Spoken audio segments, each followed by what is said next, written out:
प्रीति के इतना कहते ही सब उसे हैरानी से देखने लगे।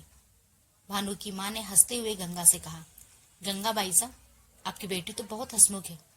इतने सारे लोगों के बीच फट से जवाब दे दिया। माफ कीजिएगा बाई साहब, थोड़ी नादान है, अभी भी बचपना गया नहीं है इसका। केसर ने बात संभालते हुए कहा तो सुमित्रा चाय पीते हुए बोली, आपको माफी मांगने की कोई जरूरत नहीं है। हमें बिल्कुल भी बुरा नहीं लगा, बल्कि हमें तो ये देखकर बहुत अच्छा लगा कि प्रीति इतने लोगों के बीच भी सच बोलने की हिम्मत रखती है। सबके चेहरों पर मुस्कान आ गई। भानु अभी भी प्रीति को घूर रहा था। प्रीति ने जैसे ही भानु को खुद को घूरते देखा तो चाय का कप उठाकर भानु की ओर बढ़ाते हुए बोली, आपकी चाय ठाकुर साहब। भानु ने प्रीति को देखते हुए चाय का कप पकड़ने के लिए अपना हाथ आगे बढ़ाया और प्रीति का हाथ छूने की कोशिश की तो प्रीति ने जानबूझकर चाय भानु के हाथ पर गिरा दी।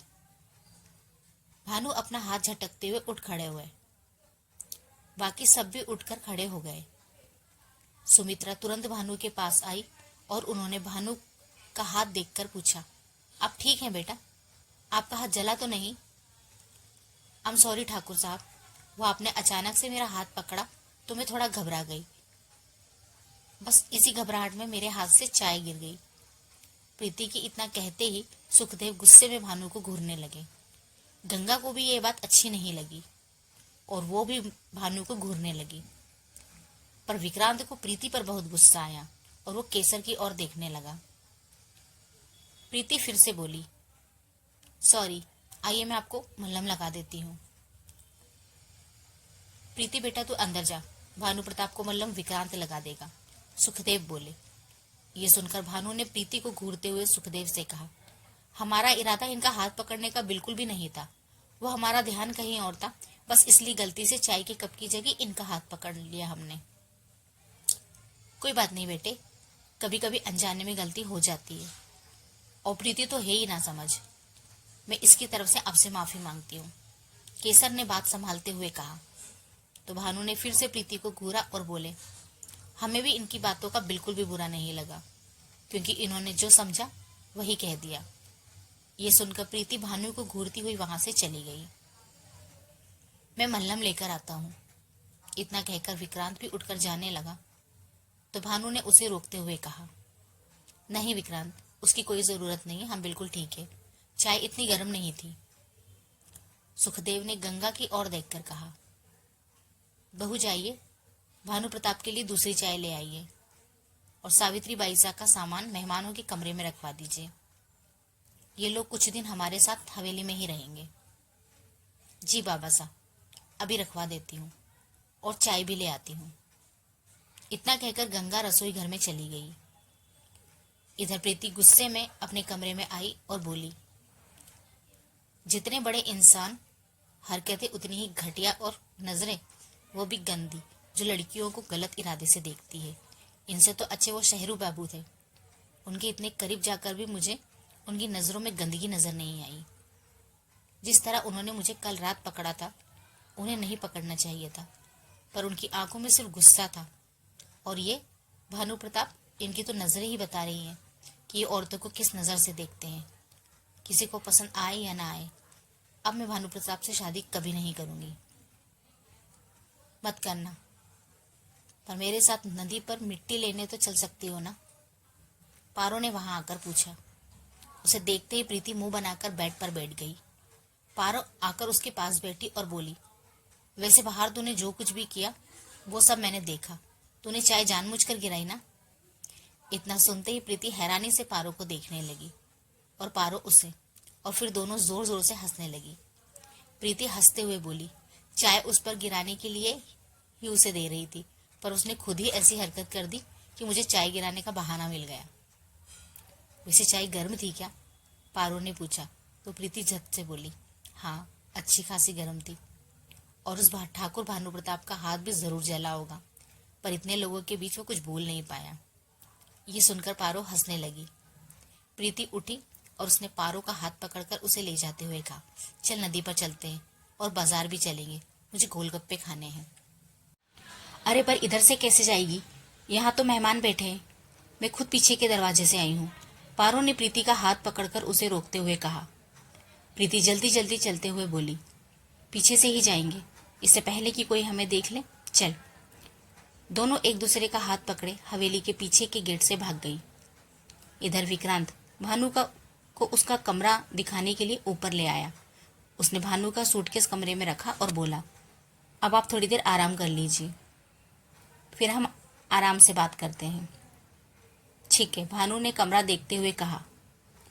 विक्रांत फिर से बोला, अगर किसी चीज की जरूरत पड़े तो हवेली के किसी भी नौकर को आवाज लगा देना। भानु ने आहिस्ता से सिर हिलाया तो विक्रांत वहां से चला गया। उसके जाते ही भानु ने अपना हाथ देखा जिस पर चाय गिरी थी। गर्म चाय गिरने से भानु का हाथ लाल हो चुका था। उसने गुस्से में अपने हाथ की मुट्ठी बांधी और बोला, बहुत बड़ी गलती कर दी आपने प्रीति, बहुत बड़ी। अपनी इस बेइज्जती का बदला हम आपसे लेकर ही रहेंगे। ऐसा सबक सिखाएंगे आपको कि जिंदगी में दोबारा हमारे सामने नजरें उठाने की हिम्मत भी नहीं करेंगे आप। अब इस जख्म पर मरहम तब लगेगा जब इससे 2 गुनी चोट आपको लगेगी। इतना कहते ही भानु का चेहरा गुस्से से लाल हो गया। तभी सुमित्रा वहां आ गई और भानु के कंधे पर हाथ रखकर बोली, भानु अपने गुस्से और अपनी हरकतों पर काबू रखिए, क्योंकि प्रीति हमें कहीं से भी सीधी सादी लड़की नहीं लगती है और ये उन्होंने साबित भी कर दिया है। आपको सबके सामने उनका हाथ नहीं पकड़ना चाहिए था। बेबाक लड़की है वो। इतनी बड़ी बात सबके सामने कहने में उन्हें जरा भी शर्म और झिझक नहीं हुई, तो आप समझ सकते हैं कि वो लड़की आसानी से आपके हाथ नहीं आएगी। अगर आपको प्रीति चाहिए तो आपको खुद उनके और उनके परिवार वालों के सामने खुद को दुनिया का सबसे अच्छा लड़का साबित करना होगा, क्योंकि प्रीति से मिलकर हम इतना तो समझ ही चुके हैं कि वो अपने घर वालों के बस की नहीं है। वो लड़की अपनी मर्जी की मालिक है और अपने परिवार की भी नहीं सुनेगी। हाँ, एक इंसान है जिसके बारे में हमें केसर बाई साहब ने बताया है कि जिसकी बात प्रीति सिर झुकाकर मानेगी। किसकी बात कर रही हैं आप? भानु ने पूछा। केसर उठकर खड़ी हुई और 2 कदम चलकर बोली, प्रीति के बाबा साहब जगदीश की। प्रीति उनकी बात कभी नहीं टालती। अगर आपने जगदीश का दिल जीत लिया तो प्रीति उनके कहने पर आपसे शादी करने के लिए जरूर मान जाएगी। ये सुनकर भानु सोच में पड़ गया। केसर उसके पास आई और बोली, भानु अब आपको जाकर प्रीति से माफी मांगनी होगी और उन्हें ये यकीन दिलाना होगा कि आपने गलती से उनका हाथ पकड़ा था, क्योंकि हमने उनके दादा सा की आंखों में आपकी इस हरकत पर गुस्सा देखा था। आप समझ रहे हैं ना कि हम क्या कह रहे हैं? जी मासा। भानु ने अपने जले हुए हाथ की ओर देखकर कहा। इधर आदित्य अपना कैमरा हाथों में लिए अपनी जीप की ओर बढ़ा। उसने अपनी आंखों पर ग्लासेस लगाए और जमीन में बैठा। तभी उसके फोन की बेल बजी। उसने फोन रिसीव करते हुए कहा, जी दादी। आदि बेटा, आप बिना बताए कहाँ चले जाते हैं? आप मुंबई से बाहर गए हैं, ये बात हमें आपके ऑफिस फोन करने पर पता चली, पर आपने हमें कुछ नहीं बताया। दूसरी ओर से आदित्य की दादी जानकी गुस्से में बोली। आदित्य ने अपनी गाड़ी स्टार्ट की और स्टीयरिंग को अपने एक हाथ से घुमाते हुए बोला, अब बता देता हूँ दादी, मैं एक जमीन की डील के लिए राजस्थान आया हूँ और 1 हफ्ते बाद लौट आऊंगा। 1 हफ्ता? जानकी ने हैरानी से पूछा। आदित्य ने गाड़ी की स्पीड बढ़ाते हुए कहा, हाँ दादी, पर मैं आपसे वादा करता हूँ कि आपके बर्थडे के पहले लौट आऊंगा और इस बार आपके लिए ऐसा गिफ्ट लेकर आऊंगा जो आपके लिए दुनिया की हर चीज से ज्यादा अनमोल होगा। ये सुनकर जानकी ने मुस्कुराते हुए पूछा, हमारे लिए बहू ला रहे हैं? प्लीज दादी, ऐसी कोई ख्वाहिश मत कीजिए जिसे मैं कभी पूरा न कर सकूं। आदित्य ने ड्राइव करते हुए कहा। जानकी मुस्कुराई और बोली, नहीं बेटा, ये कोई ऐसी ख्वाहिश नहीं है जो कभी पूरी नहीं होगी। हम जानते हैं कि हम बहुत जल्द आपकी दुल्हन देखेंगे। कोई ना कोई लड़की इस दुनिया में जरूर होगी जो आपके लिए बनी होगी और वो बहुत जल्द आपको मिलेगी। जानकी ने इतना कहा ही था कि आदित्य की गाड़ी के सामने प्रीति आ गई। आदित्य ने घबराकर तुरंत अपनी गाड़ी पर ब्रेक लगा दिया। जानकी ने जैसे ही फोन पर गाड़ी के रुकने की इतनी तेज आवाज सुनी तो घबराकर आदित्य से पूछा, आदि आदि आप ठीक है ना बेटा? ये आवाज कैसी थी? आदित्य ने गुस्से में प्रीति को घूरते हुए जवाब दिया, मैं ठीक हूँ दादी, मुझे कुछ नहीं हुआ है, मैं आपको थोड़ी देर में फोन करता हूँ। इतना कहकर आदित्य ने कॉल कट कर दिया। आदि आदि हमारी बात तो सुनिए। जानकी ने इतना कहा पर फोन कट चुका था। पारो ने आकर प्रीति को पकड़ते हुए पूछा, तू ठीक है ना? प्रीति कुछ कहती उसके पहले ही आदित्य गुस्से में जीप से बाहर आया, पर वो कुछ कहने जा ही रहा था कि प्रीति बोल पड़ी, देखिए मैं बस गलती से आपकी गाड़ी के सामने आ गई। अगर मुझे पता होता कि ये आपकी गाड़ी है तो गलती से भी आपकी गाड़ी के सामने नहीं आती। ये सुनकर आदित्य गुस्से में बोला, अपनी ये अकड़ अपने पास रखो। मुझे ऐसे लोग बिल्कुल भी पसंद नहीं है जो पहले गलती करें और फिर उन्हें छिपाने के लिए अकड़ दिखाकर माफी मांगने से भी बचें। समझी तुम? ओह, फिर तो आप अपने आप को भी पसंद नहीं करते होंगे, क्योंकि कल रात मेरे साथ बदतमीजी करने के बाद भी आपने अब तक मुझसे माफी नहीं मांगी है। प्रीति ने आदित्य को घूरते हुए कहा। प्रीति की इतना कहते ही आदित्य का गुस्सा और बढ़ गया और वो प्रीति से बोला, तुम जैसी बदतमीज लड़की के मुंह लगना पसंद नहीं है मुझे। अब हटो मेरे रास्ते से। अब तो बिल्कुल नहीं हटूंगी, फिर चाहे आप मुझ पर अपनी जीभ ही क्यों ना चढ़ा दें। प्रीति ने अकड़ते हुए आदित्य की आंखों में देखकर कहा। आदित्य गुस्से में अपनी जीप में बैठा और उसने चाबी घुमाकर जीप स्टार्ट की, पर प्रीति अभी भी बिना डरे वहीं खड़ी उसे घूर रही थी। पारो ने घबराते हुए प्रीति की बाह पकड़कर कहा, प्रीति पागल हो गई है क्या? चल यहाँ से, वरना ये शहरी सच में तुझ पर गाड़ी चढ़ा देगा। प्रीति ने अपना हाथ छुड़ाकर आदित्य की ओर देखकर कहा, नहीं पारो, आज मैं नहीं हटूंगी, क्योंकि मैंने किसी को यह हक नहीं दिया कि कोई मेरी बेइज्जती करके आसानी से निकल जाए। मैंने अपनी गलती की माफी मांगी है और अब इन्हें भी मेरे साथ कल रात की गई बदतमीजी की माफी मांगनी होगी, वरना मैं रास्ते से नहीं हटूंगी। प्रीति के इतना कहते ही आदित्य ने पहले अपनी जीप पीछे ली और फिर बहुत तेजी से आगे बढ़ाई। जीप को इतनी तेजी से प्रीति की ओर आते देख पारो घबरा गई, पर प्रीति बिना डरे बिना पलके झपकाए आदित्य को घूर रही थी। आदित्य ने बहुत तेजी से प्रीति की बगल से अपनी जीप निकाली और चला गया। प्रीति ने पलटकर उसकी ओर देखा तो आदित्य ने कुछ दूर जाकर अपनी जीप रोकी और जीप फिर से पीछे ली। उसने जीप प्रीति के पास लाकर रोकी और अपना चश्मा उतारकर बोला, आदित्य मेहरा से कोई भी जबरदस्ती और धमकी देकर कुछ नहीं करवा सकता और ना ही कोई उसका रास्ता रोक सकता है, इसलिए आइंदा ऐसी हरकत दोबारा कभी मत करना। ये जीप सच में तुम्हें रोंदते हुए निकल जाएगी, समझे तुम? प्रीति गुस्से में उसे घूरने लगी, पर कुछ नहीं बोली। आदित्य अपनी जीप से बाहर आया और बोला, कल रात मैंने अपनी लिमिट क्रॉस की, ये मैं जानता हूँ और ये भी मानता हूँ कि मुझे ऐसा नहीं करना चाहिए था, इसलिए आई एम सॉरी। प्रीति और पारो दोनों हैरानी से उसे देखने लगी। आदित्य फिर से बोला, और ये माफी तुम्हारी धमकियों से डरकर नहीं मांगा है मैंने। मुझे सच में अपनी कल रात वाली हरकत पर अफसोस है, अगर हो सके तो मुझे माफ कर देना। प्रीति ने अपनी कलाई की ओर देखा जिस पर आदित्य की उंगलियों के निशान अभी भी थे। उसने खुद को संभाला और आदित्य की ओर देखकर बोली, आपको आपकी गलती का पछतावा है, इसलिए मैंने आपको माफ किया, पर मेरी इस चोट का क्या जो मुझे आपकी वजह से लगी है? प्रीति के इतना कहते ही आदित्य ने तुरंत प्रीति की कलाई की ओर देखा जिसमें सच में चोट के निशान नजर आ रहे थे। आदित्य कुछ कहने ही जा रहा था कि प्रीति फिर से बोल पड़ी, अब इसके लिए सॉरी मत कहिएगा, क्योंकि आपके सॉरी कहने से जो चोट ठीक नहीं होने वाली है। मैं वैसे भी इसके लिए तुमसे सॉरी कभी नहीं कहता, क्योंकि अगर तुम मेरे मना करने पर भी चोरों की तरह मेरे पीछे नहीं आती तो मुझे ऐसा करने की जरूरत ही नहीं पड़ती।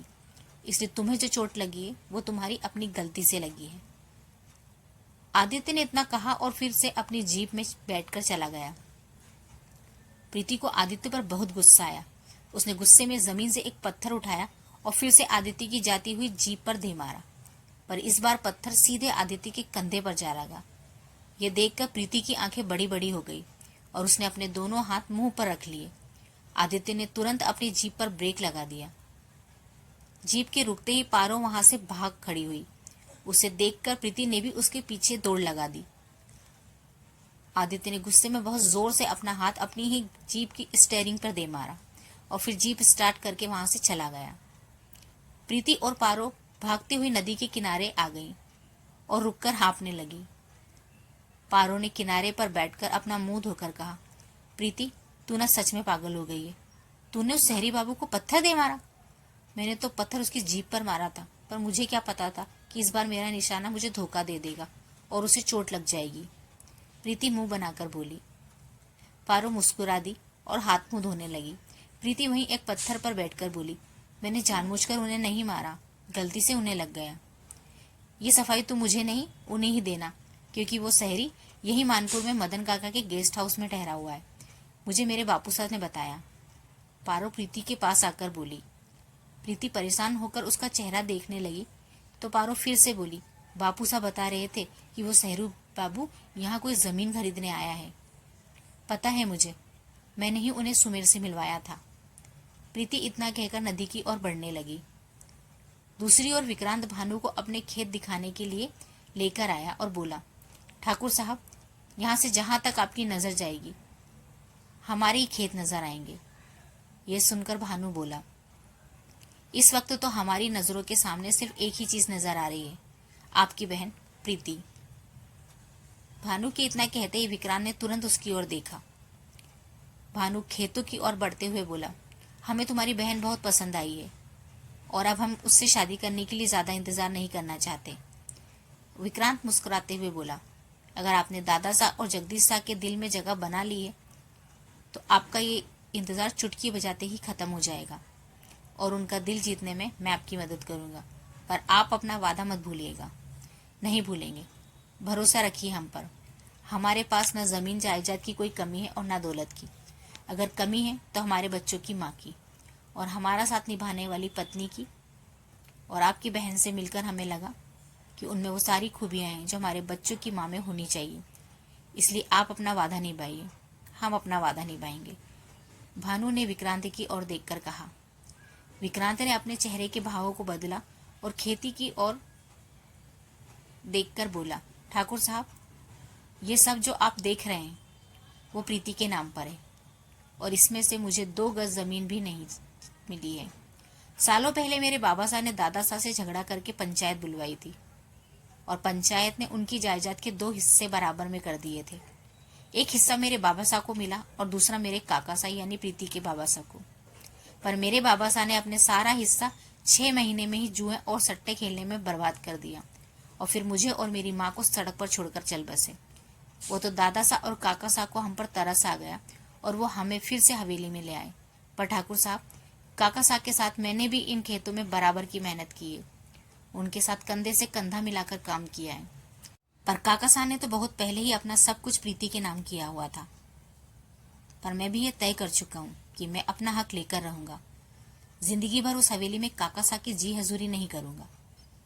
ये सुनकर भानु ने विक्रांत के कंधे पर हाथ रखकर कहा, आप चिंता मत करिए विक्रांत, हमारी शादी के बाद जैसे ही प्रीति हमारे घर आएगी और उसकी सारी जायदाद हमें मिल जाएगी तो हम सब कुछ आपके नाम कर देंगे और हम खुद भी आपको अपनी जमीन का एक बहुत बड़ा हिस्सा देंगे।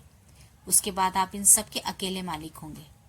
भानु के इतना कहते ही विक्रांत के चेहरे पर बड़ी सी मुस्कुराहट आ गई और उसने भानु को अपने गले से लगा लिया।